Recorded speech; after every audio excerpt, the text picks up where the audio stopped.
Hello and welcome to the Beginner Beekeeper Survival Series. This video series was originally developed in 2022 as a companion to our classroom production. This series of videos was created with the intent of giving the beginner beekeeper the minimum amount of information necessary to be successful for that first year. When we talk about beekeeping, before you start down this series, you should ask yourself, is beekeeping right for you? I mean, you get pollination, you get honey, but there's a lot of costs involved that you should address before you go out and buy your first hive of bees. There's a lot of costs. There's time and education. Here we are with education. I say a beekeeper needs $1,000 and 100 hours to be successful their first year. That 100 hours is education like this. It's going to bee club meetings, it's mentoring. That $1,000, 1 hive, 2 hives, 1 nuke, 2 nuke, bee jacket, tools, smoker, that cruises $1,000. And that's if you're starting with what is commonly recommended as the bare minimums, 2 hives.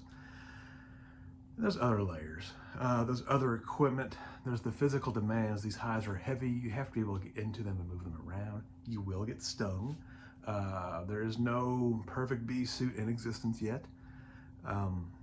There's zoning. Are you allowed to have bees where you live? There's liability. What happens if someone comes on your property and is stung? A lot of people like to be cavalier about that. But the reality is several people have been sued for significant figures for bee sting injuries throughout the United States. So just things to consider before starting this venture. Is beekeeping right for you? Are you physically capable? Do you have the time? Do you have the cash?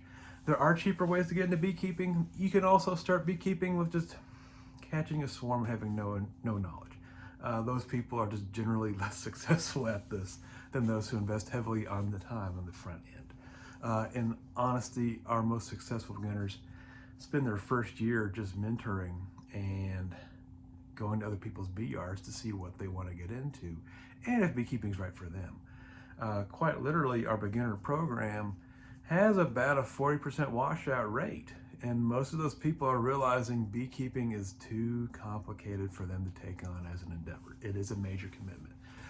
We ultimately work on the bees' time. Bees do not take instruction terribly well, so most of the time we are coaxing them towards the goals we have for them. We don't get to dictate these terms to the bees. They tell us when they need to be worked, and that's a big commitment, a big thing to think about. Regarding this course, it is an absolute beginner's course. It's in person, it's roughly 14 hours. By video, it's roughly 9 because we can skip breaks, but it's still a 9 solid hours. The first video after this is on bee biology. The video after that is on beekeeping equipment.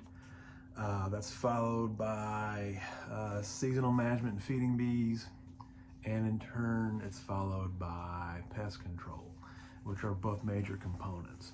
The reality is this series is here to give you 3 things for successful beekeeping: a good proper hive, bee nutrition, and pest control. Those are the big 3 things you have to do as a beginner to make your bees survive that first year.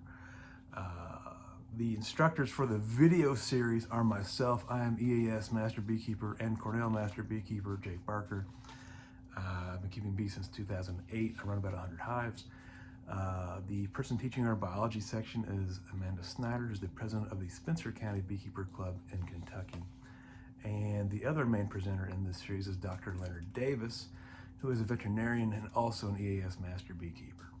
And with that, I'll kindly tell you to click on the link for the next video wherever it shows up on these things. And I wish you best of luck in this endeavor and success in beekeeping. Thank you.